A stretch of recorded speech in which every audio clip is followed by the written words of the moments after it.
So this is map 4 from Bauhaus.wad by Diddy. Don't know how you say his name.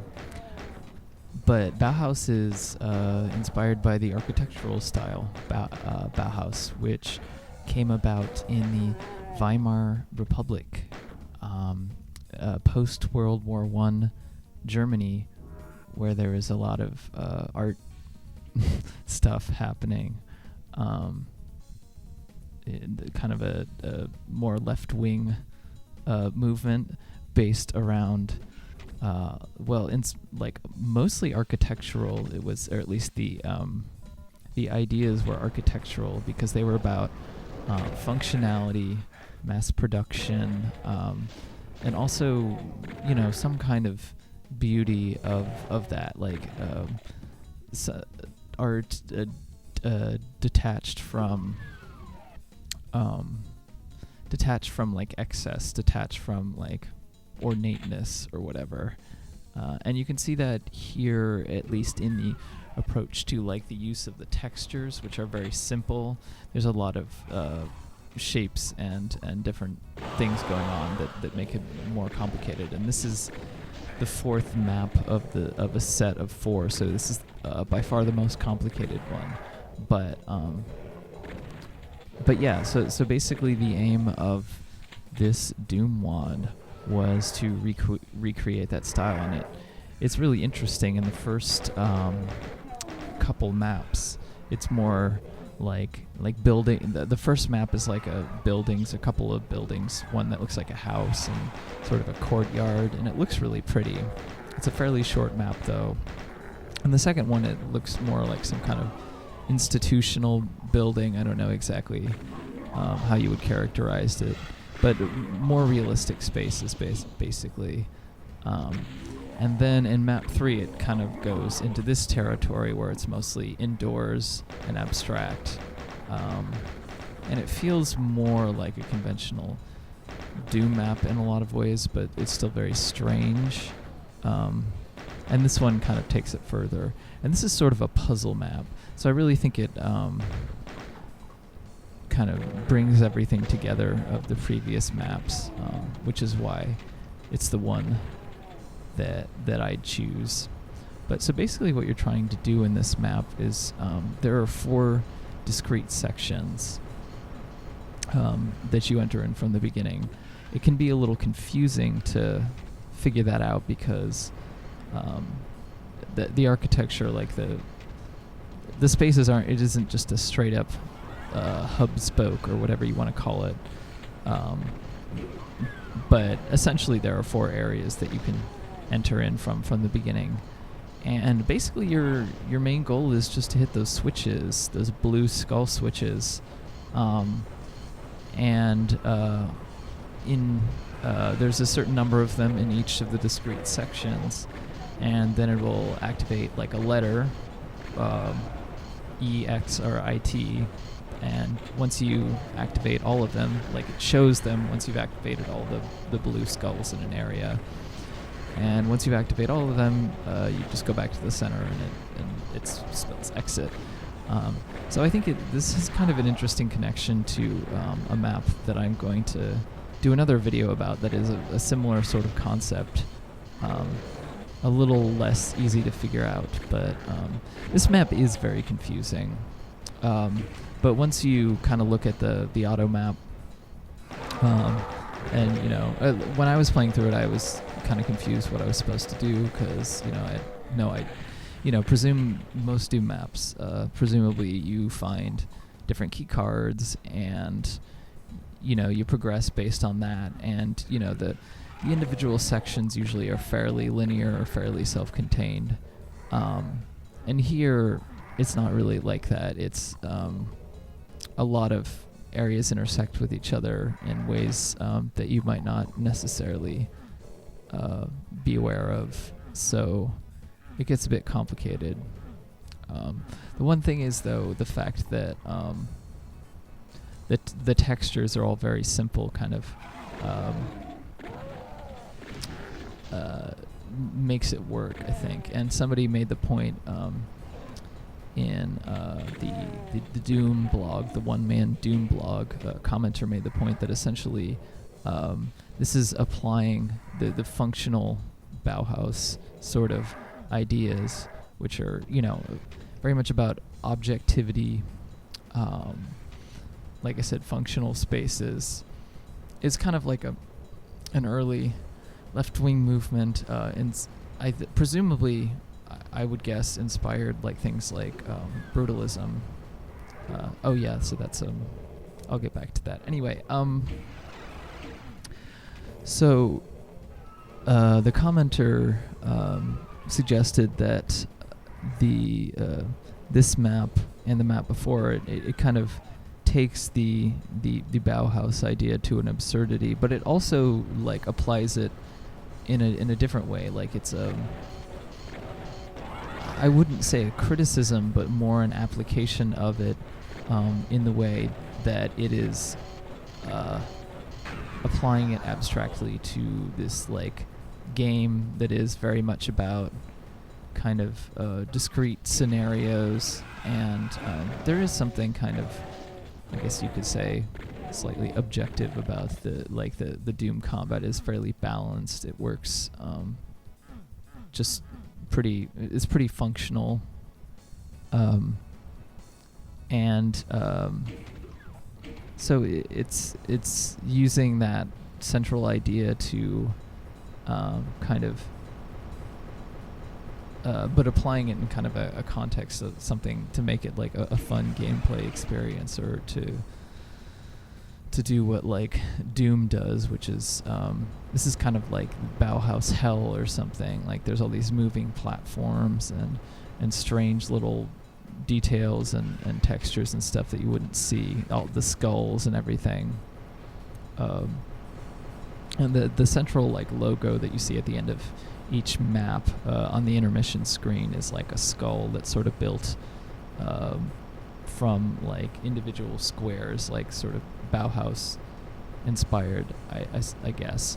But the interesting thing here is also there is a very strict approach to health. Like there are no health pickups. You can only get those little blue bottle health bonuses and soul spheres, which appear on pedestals. You have to do a little bit of puzzle solving to get them. I think I only managed to pick up 2 out of probably 4, I would presume. But like I keep moving this one back and forth, but I finally managed to find that one. So this is like one of the reasons why I'm playing on Hurt Me Plenty difficulty. Partly because I'm pistol starting. I'm not coming in with a bunch of weapons, but part of it is also that there isn't really any health outside of those health bonuses, and I really I do a good job early on in the map, but I really start to feel it later. So I'm glad that I didn't play on the higher difficulty. But yeah, I really like these spaces. I like how they intersect with each other. It's kind of, I don't know, like the approach to the texturing, like I was saying before, emphasizes the feel and functionality of the spaces rather than looking fancy or whatever. Like a lot of more modern Doom maps might have the same interest in flow or whatever, but are bogged down by sort of overly ornate texture detailing or spaces that aren't actually that interesting, but just have a lot of like little filigree or whatever details in them. So this is really just calls to attention each of the little, like there are plenty of details, but they're more functional in a way that you feel it when you're playing. And I think that's really cool. It's definitely an experiment. And like I said, or I don't know if I said this, but this is definitely not your typical Doom wad, nor is really anything that I've talked about in this whole YouTube series. and like that's that's the idea. Here's the second area. I haven't finished the hitting all the switches in the first area yet because I had a little trouble figuring out how to get somewhere. But I actually, up until towards the end, I don't struggle as much in this set and or in this map that I did the first time I played it, just because it took a while to figure out. But it is one of those things where, once I saw those letters come up, I was like, okay, this is probably some kind of puzzle. And I was trying to figure out, and then I went back to the center room and I looked at the display, and those letters had come up. So I was like, okay, I probably just need to activate 2 more of those. And my intuition sort of led me to say okay, they're probably in the individual sort of discrete sections of the map, and that was correct. So it's one of those things where I like having complicated puzzles or whatever. This isn't necessarily a complicated puzzle by maybe other puzzle game standards, but by Doom standards maybe. But I like having those sorts of puzzles where if you sit down for a second and you say, okay, this is probably what it's trying to do, and that's correct, then it feels nice. And that's often where I don't know, I have seen pretty poor puzzle design before, where it's just confusing for the sake of confusing. A lot of old games are like that. And now oftentimes in Doom maps or in other things, people will avoid doing puzzle design at all. And I think it's often a missed opportunity to just, barrel ahead and expect the same kind of predictable, ways to approach the thing that you're playing. Here's another one of the soul spheres. I don't think I managed to get this one. The secrets are probably pretty straightforward. I never have the patience to get them when I'm doing these videos, and I'm generally more interested in just completing the maps than I am figuring out where every single secret is. But everyone's different. It's nice to have them anyway. They're not actually the only purpose that they serve in this map is just giving you health. There's no recorded secrets, which I kind of like, because it can get kind of pointless. You're just trying to go for percentages or something, secret hunting, and it might be something that you don't need at all. But in this case, it's the secret, despite the fact that the game doesn't mark it as a secret, is something that you do very much need, and is in short supply in this map. So there's definitely incentive to get it.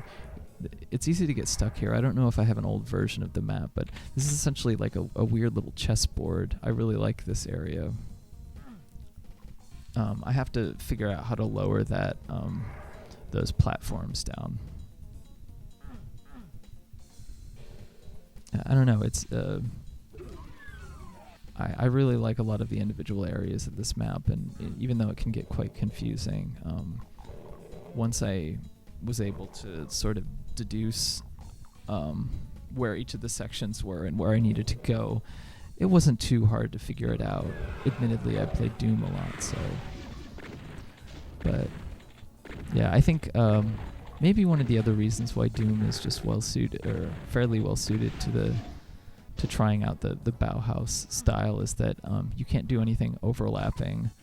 So there just isn't a lot of intricacies in sort of architecture and stuff with overlapping spaces that can really happen here.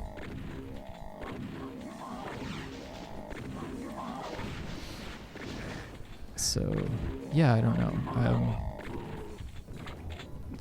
I think that this is there's something just very worked through and very distilled about this set, which is what I like. Didi is a German map designer, hence the interest in the Bauhaus style, presumably.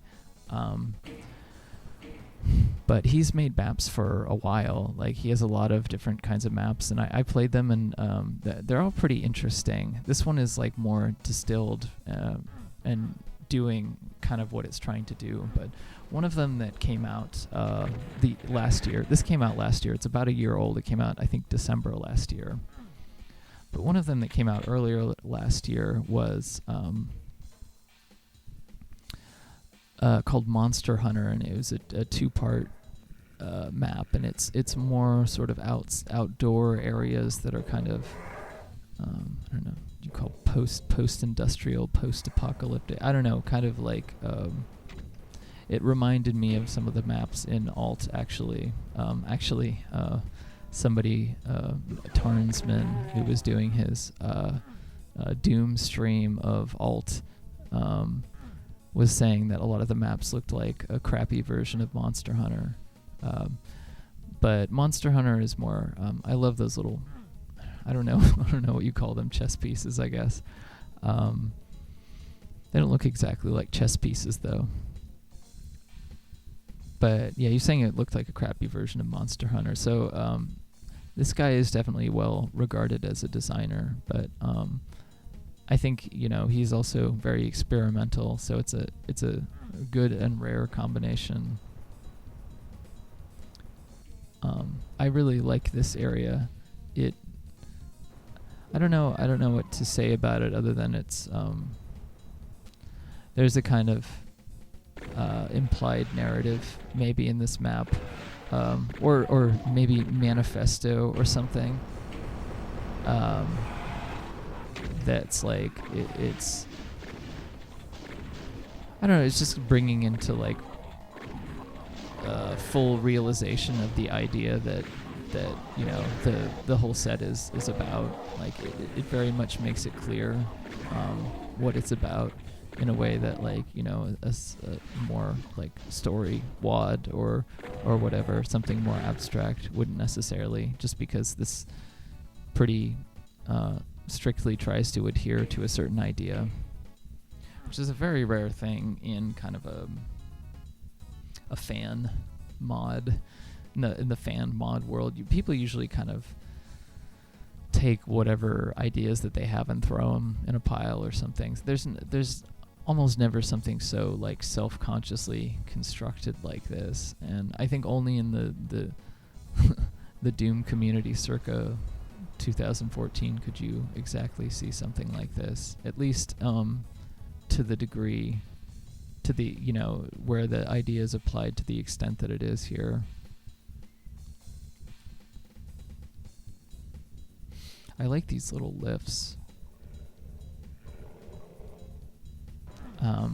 So the first two sections that I go through, I don't know, come off as a little easier to me. I don't know if there's like an implied order that you're supposed to go through. I just go left to right, which is like pretty common thing. But apparently there is a cyber demon that comes here on ultraviolence, but I'm not playing on ultraviolence. This is where I really like fuck up though, because I don't die until later on in the map, so I just kind of keep going here. And if I hadn't taken those big hits right here, I think it would have been a lot easier for me to complete this map like without dying. But it's awful hard to kill Barons from Hell when you don't have like a super shotgun or anything.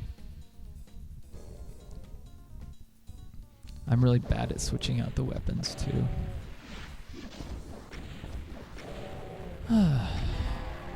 I like the lights. You can barely see them, but just the little details, like I said, emphasize a sort of feeling or functionality. They're much more to the point.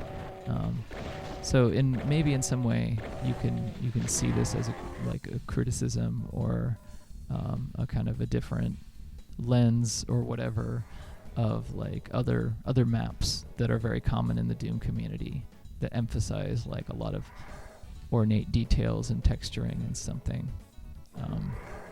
Or even like this people who like to strictly adhere to the sort of classic Doom style, which is like using these Doom stock textures that are just like a total mishmash and never were really particularly well art directed or anything like that. So calling it like a classic style is a little weird, because Doom as a game was always like a mishmash, and I don't know, I think that's one of the things about making anything, is that you sort of just throw things together, and a lot of the time, and sometimes things work harmoniously together and sometimes they don't, and in the case of like something like Doom, I don't know, it partly works because of like the lower resolution that the original was on, and just that it's like it's not really about the textures and whatever. So I think being a kind of a snob about that classic style is a little bit misguided, because it really is like a mishmash, and just like, you know, it's there's nothing like particularly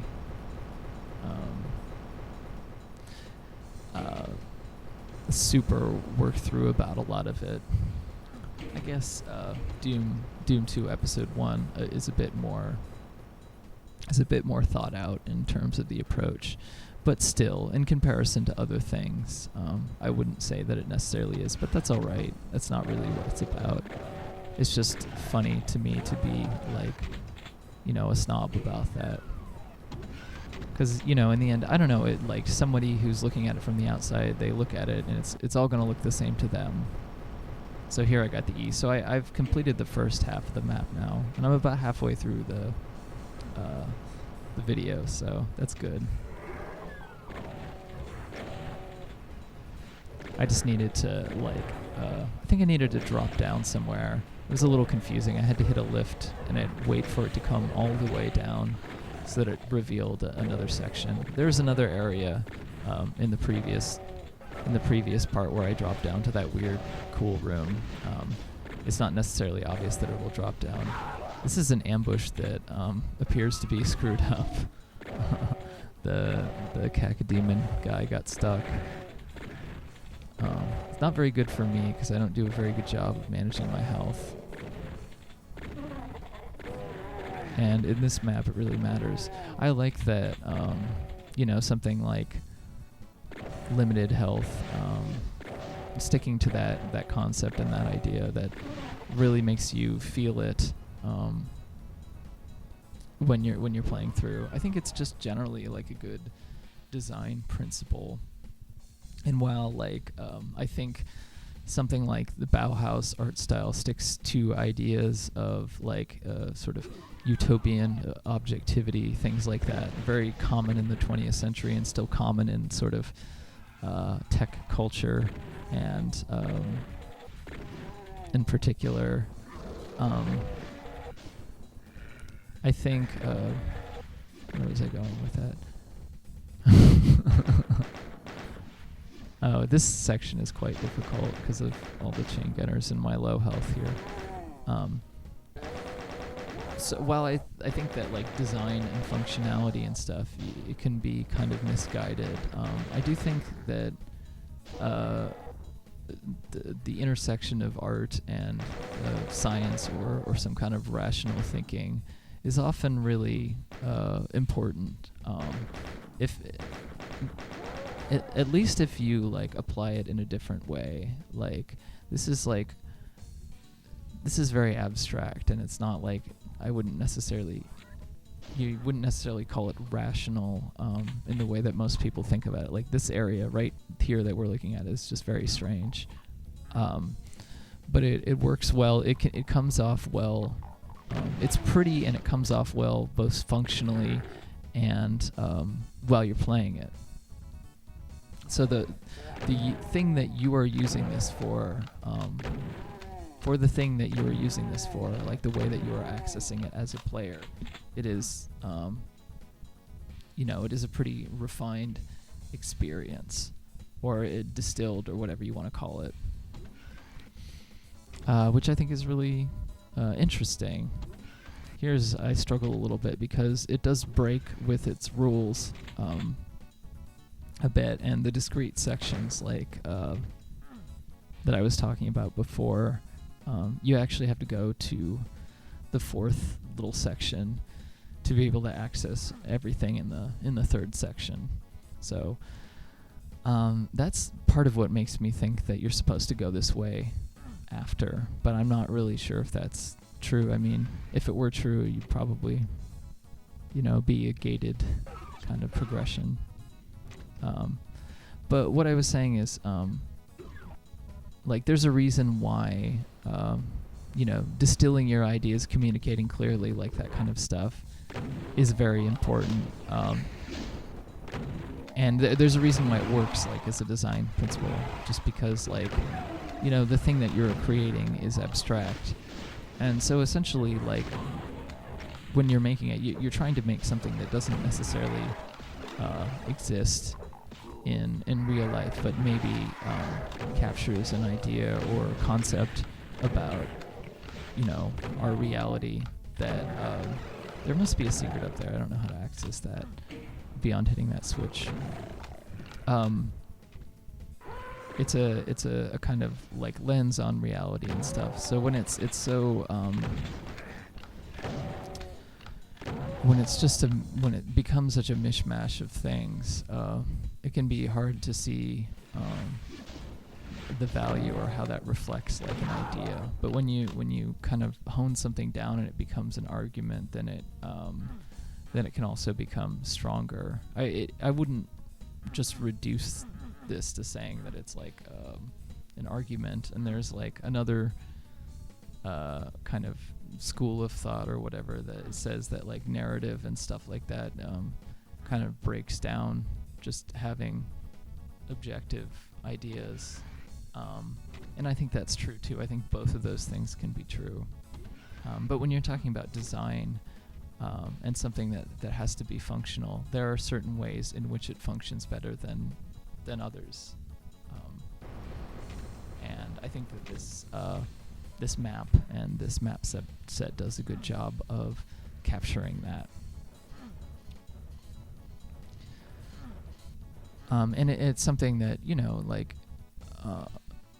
the ways that we think about refining ideas in something in like the tech world or in society or something aren't necessarily even as refined as we think they are, because we're always missing aspects of reality in the picture. We're making assumptions. We're always making assumptions about what, how things actually function and are supposed to function, and that leads to certain ideologies becoming more dominant.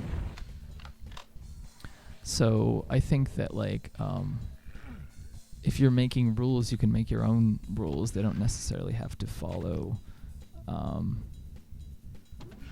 any kind of prescribed notions of what rules are supposed to be, but I think it's very valuable to follow rules or follow an idea to its inevitable conclusion so that it becomes fully realized. Because like I said, you can feel that when you're interacting with something, or when you're watching something or listening to something, when its ideas are worked through and when it isn't. And when it is, I feel like it can offer really a totally new or different way of looking at life, or just thinking about the things that you experience, or reflecting on complex realities that you don't really get to see necessarily, are awakened to all the facets of, unless you have something, a creative or artistic outlet.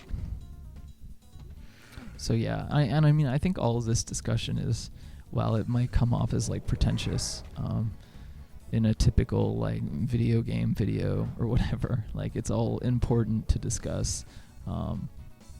If for a map like this that is very intentionally conceptual, and trying to marry like this kind of fun or compelling gameplay with these much more like high concept ideas. I have no idea what I just alerted here. I don't know if that's a cyber demon or just a baron. But I never end up seeing anyone. Yeah, I don't know how to get that. I wish I did know how to get that soul sphere. So yeah, this is where I start having a lot more issues getting through the set. Thankfully, there's not that much left, so this actually didn't take me as long as I thought it was going to, because, you know, some of the other maps I'd get lost and wasted a bunch of time, so they took me over 50 minutes, but even though this map is long and complicated because I had played it through before and kind of was aware of where I needed to go, it didn't really take that long.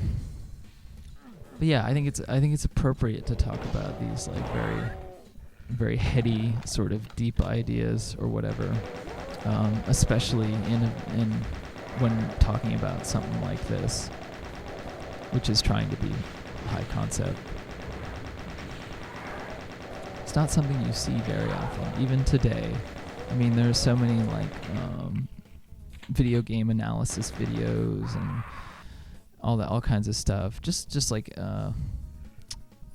almost I'd say like introduction to analysis, not just video game stuff, maybe like cinema or art stuff. I've definitely looked at a bunch of those YouTube videos that are kind of introducing art analysis, and that stuff is interesting, but often like fairly elementary, and isn't really getting at kind of the oftentimes deeper or stranger ideas, isn't itself necessarily offering a new idea or criticism. So I think that kind of stuff can be useful, but I don't know. It exists, like whether or not you think it exists, whether or not you think that something is reflective of ideas or biases when you're playing it. Like, and whether or not you want to call that like being over analysis or, you know, being pretentious, like it's there, you know, you can choose to recognize it or not, but it's always there. So like you can either go on and kind of, you know, just accept that you're not going to you're not going to be paying attention, you're not going to be open to those things, or you can start to say like, okay, maybe there is ideas coming in here, and, you know, maybe I should start looking at something that challenges me a little bit more, and at least analyzing why I like the things that I do. You know, why do I like certain kinds of ideas or scenarios, like when I'm playing a video game, what kinds of sounds in like music do I like? Why do I like those things? A lot of people are really just content to say, you know, well, I like what I like, why does it matter? And that's fine, but you have to understand that there are always ideas at stake. There are always kind of concepts or whatever, pictures of humanity or pictures of the world and how it functions, that go into any kind of design, whether it's like, you know, composition, music, film editing, just building buildings, like actual functional buildings, anything that is like created or made, not just creatives, not just, you know, artistic stuff. And there's no reason why art or entertainment aren't any less that way than anything else. Like, they're as much of that way. So the fact that those things are separated, like that the concepts or ideas are separate from art, it's just silly. It's not. It's a totally false distinction. But I think so many people are uncomfortable with it because I think they're uncomfortable with, I don't know exactly, uncomfortable with admitting some sort of like complicity or something, or just uncomfortable with being told that their ideas or tastes are not valid, which is not really the point. The point is not to say whether someone's tastes are not valid or they're not like politically correct or whatever. And a lot of the pressure that gets put on people to have correct artistic tastes or whatever it's not really what it's about. What it's about is being able to look at anything, no matter what it is, and being able to see, that this is reflective of certain ideas or constructions about humanity, and this could be like Doom or like an anime or something, or My Little Pony or something, or it could be, Citizen Kane or something. And those things are always connected to each other, and they're always in dialogue with each other, so the distinction between them is kind of false. The distinctions between like whether or not a piece of media is able to be accepted as valid artistically are totally false. Like, if you just remove all of that stuff and try and look at something from as clear of a perspective where you just say like, okay, forget about whether this is valid or not,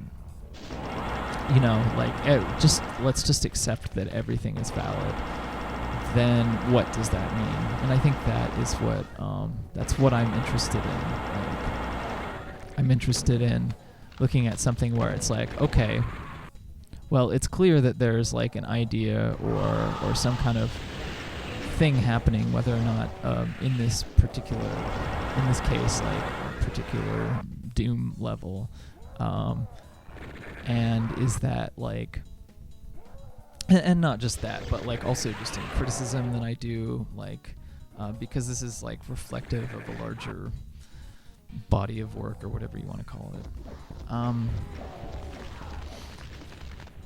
But so the idea is like, okay,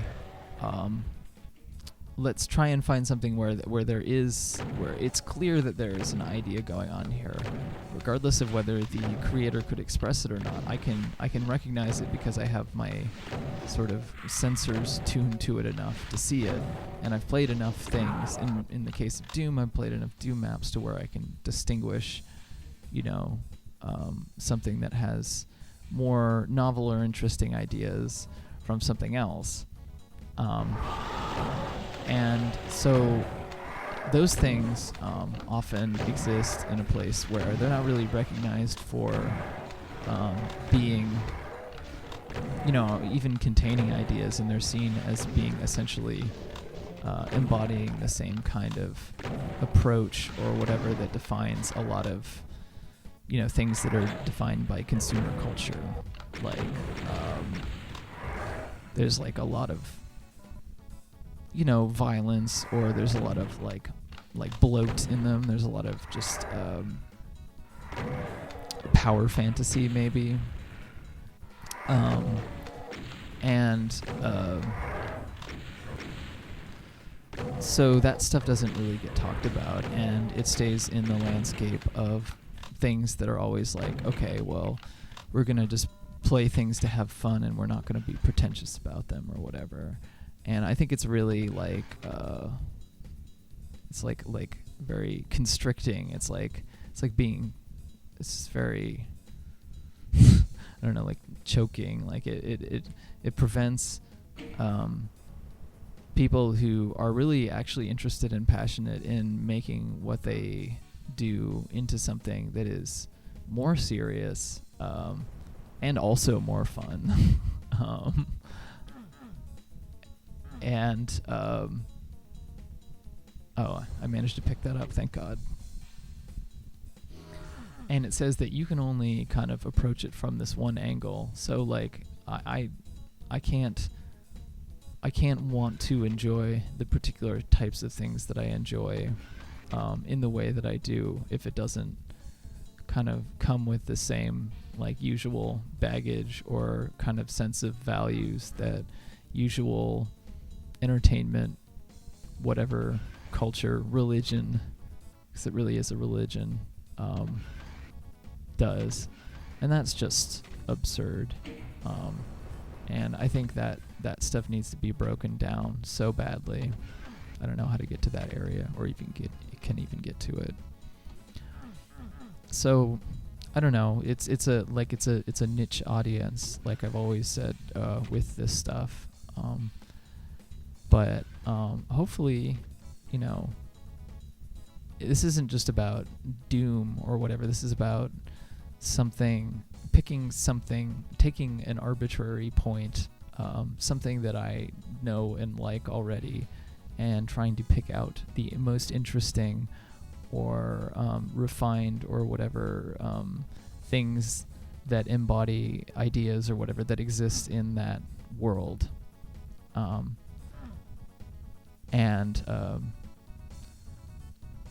So I like hope to do that with other things and hopefully will, but I just want to understand that this is like I don't want to like be completely to just say that this isn't like about being a fan or whatever, because it is in some ways. Like obviously, like anything is about being a fan. I don't think there's anything wrong with being a fan, but being a fan doesn't mean that you can't be critical, and being a fan doesn't mean you just have to embrace everything.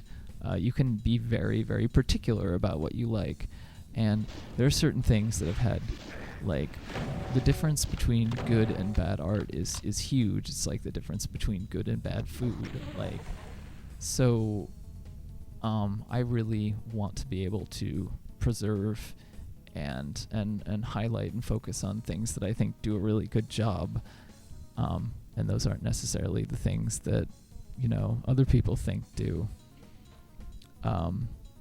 My VLC is being weird. Well, I wonder if this video, when it gets uploaded, is going to be having, I don't know, it could just be VLC.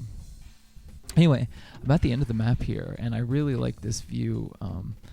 I presume that these images are connected with the Bauhaus school. I don't really know. I like that this exit area, there's no combat or whatever. It just gives you this very beautiful sunrise, very dramatic too, where you can just sort of contemplate rather, where you can just sort of contemplate, you know, what you just did, and I killed all the monsters, and you know, it feels nice. It's nice to it's nice to be alive. Yeah, that's the skull that I was talking about. Really, this image just like kind of captures like, okay, we have this high concept thing. Now, how do we combine it with this like cartoony gameplay stuff? And I think this set does a good job of it. So yeah, I don't know. So I should say, at least till the end of the year, I'm going to be doing one more video, which is the previous map I talked about. It's another map from Alt, and then I'm probably going to be putting Doom Mixtape back on hiatus while I work on other things. So I hope you've enjoyed this video and will enjoy the next one. And yeah, I hope you have a good Christmas and rest of your year. So yeah, have a wonderful, wonderful evening or morning.